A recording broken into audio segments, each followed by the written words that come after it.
Hi, this is Chris Ott, and I'm the author of Evolution of Perception and Evolution of Perception Re-Explained.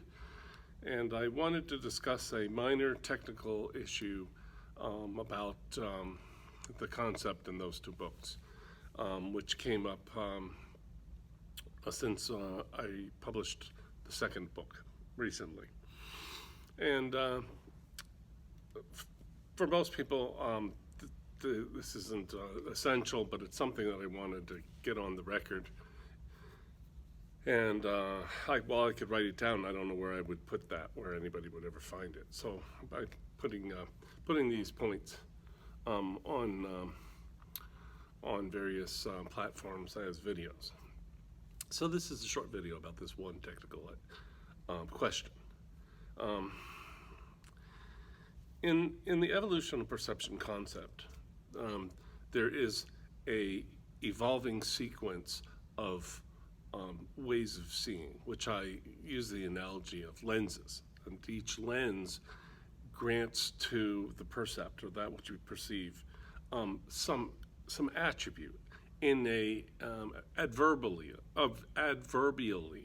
So, for instance, it begins with time, and time is the first way of organizing experience. Before there even is anything to experience, there's this way, this lens of time, so like a time lens. And the way to put that is that this schema, this perceptual schema, makes you see things temporally, perceive things temporally, so that anything that you ever perceive after this is introduced into the series of lenses, you will see temporarily. It's an idea that's basically originates with Immanuel Kant in end of the 18th century. He worded it a little differently, but it's basically the same concept. And then the second perceptual schema in my system is space, and the same principle applies there. That the schema of space, or the space lens, will make you perceive whatever you do perceive, potentially, you will perceive spatially. Okay, so again, that's an adverb. It's the act is to perceive, and the adverb is spatially. So, and then we add others, okay, which are sort of like the laws of nature are also adverbial. When you perceive things fall, they will fall in terms of the rate of gravity as a mathematical law, and this gradually in a particular sequence produces the phenomenal world, the world that we end up perceiving, and we find ourselves in the world by the same process. We actually emerge out of this process too. So what comes up is that in both my first book and my second, I say that the first schema is time, okay, and then the second is space, as I just said. But people reading the book have felt that, thinking about it and imagining what I'm trying to say, they have thought, oh, it seems like it should be the other way around. First there should be space, and then there should be time. And I'm surprised that they make this mistake. But I have been as nice as I could, because they are getting the concept. They are getting that the adverbial is what forms the thing that is described. Like the description is creating that which is described by it. It's a real inversion of how we think about formation. So, and they do get that because they're thinking about these schemas. And so I've always felt a lot of gratitude for that. And I've not gotten upset, and I said, well, it's my opinion that it's time first.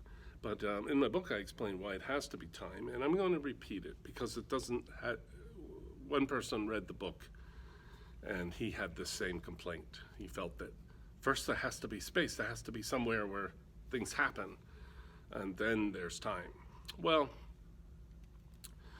I'm going to explain the problem in the thinking that makes it seem that way, because that's how I always address everything. Is my argument usually has to do with the seed of the wrong idea, what it's coming from, and then once you see that, you see that it's not right, and then you see why the other is. And so now there's an old idea, and it's been popularized especially in the 20th century, that imagination is very important. That's how we should approach science, is with imagination. There's a very famous quote. I've checked it. It's a real quote by Albert Einstein in the early 20th century, where he said, "Imagination is more important than knowledge."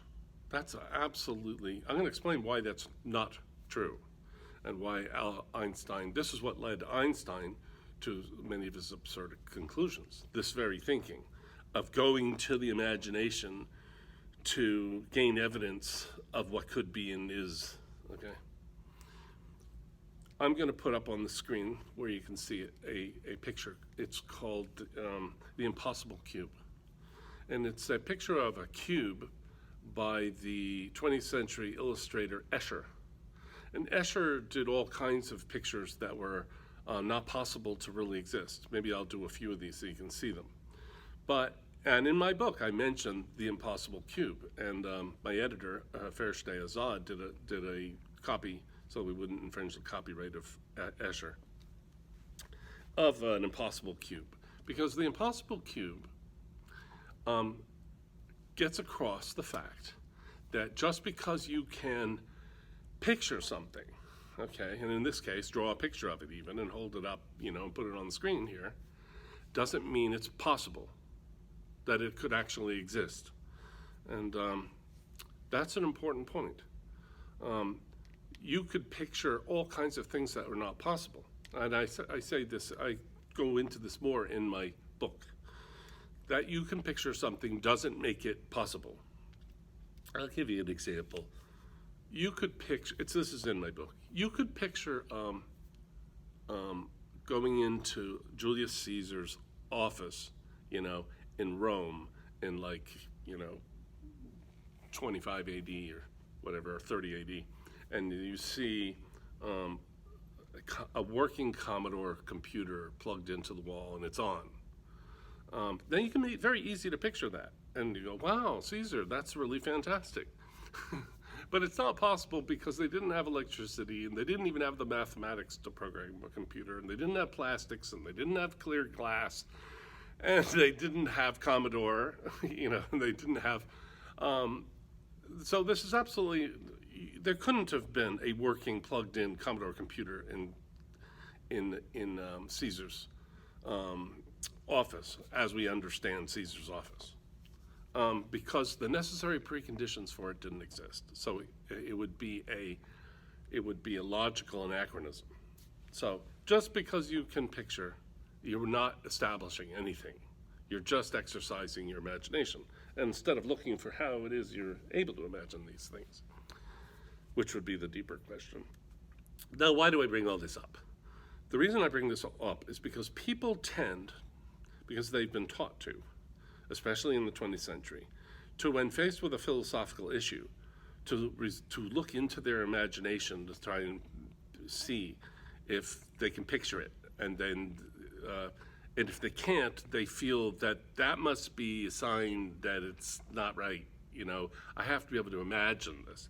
Now, of course, the only way you can imagine pictures in your mind is to imagine them spatially, because all visual information is organized spatially. Okay, this is over here, and this is over here, and this is, closer, and this is farther, and those are all spatial categories. So in your mind, you sort of need to, you imagine that, as I'm beginning to describe this evolving process, you immediately jump to the conclusion that you need to have, you look in your imagination, and I say there was time, a time lens, or a way to perceive things temporally originally, which means in terms of time. But you can't picture that.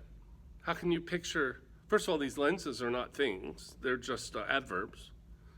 You can't picture perception, you can't picture time. So you get nothing, you know? So it doesn't seem, Chris must have something wrong. I don't get any picture in my head. And so what they want is to sort of, they feel that, you know, without knowing that they're thinking this, if I were to put it into words, what their mind is doing is they're seeking to have some kind of canvas upon which to begin to imagine this evolving process, which is totally, completely misunderstands the idea entirely. Because I'm explaining how it is even possible that you are able to imagine such things or to see them in the physical world. And they don't understand that. So I'm going to explain how you do think about this. You don't do it by what can I imagine. Your imagination is not a test for for how things are, because as I showed, that was the point of the impossible cube. You can look it up. It's called the impossible cube, and it's called the impossible cube for a reason. It's because it's impossible. But you can draw it and you can picture it.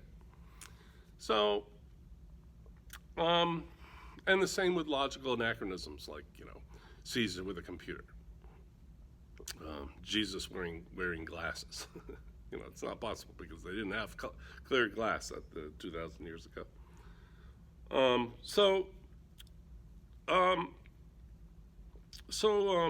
The way you do think about it is logic.